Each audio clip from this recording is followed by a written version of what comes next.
শয়তান আল্লাহকে চ্যালেঞ্জ দিয়েছিল, আল্লাহ আপনি তো জান্নাতে ঢোকাতে পারবেন না, এতগুলো জান্নাত কেন বানালেন? জাহান্নাম আরো বেশি হলে ভালো হতো। আল্লাহ বললেন কেন? শয়তান বলে, আল্লাহ এই সবগুলারে আমি ওয়াসওয়াসা দিয়ে মুনাফিক বানিয়ে নাস্তিক বানিয়ে জাহান্নামে ঢুকাবো। আমি চ্যালেঞ্জ দিলাম, ডান দিক থেকে ধোকা দেব, বা থেকে, সামনে থেকে, পেছন থেকে, নিচ থেকে, রগের শিরা উপশিরায় ঢুকে, মাজরাত দাম যেখান দিয়ে রক্ত চলাচল করে ওখানে ঢুকেও আমি ধোকা দেব। তো আপনি জান্নাতে ঢুকাবেন কেমনে? আল্লাহ বললেন, তুমি আমারও চ্যালেঞ্জ দাও, এত বড় সাহস? আমি তো সব রাজার বড় রাজা, মহারাজা। চিৎকার করে বলেন ঠিক কিনা?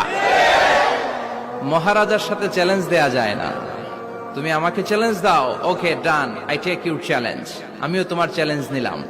তুমি আজীবন ধোকা দিবা, আজীবন তুমি গোমরা করবা, বেনামাজি বানাবা, জালিম বানাবা।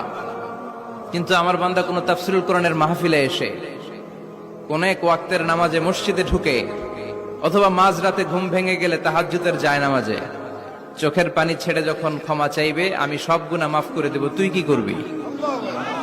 চিৎকার করে পড়েন আল্লাহু আকবার।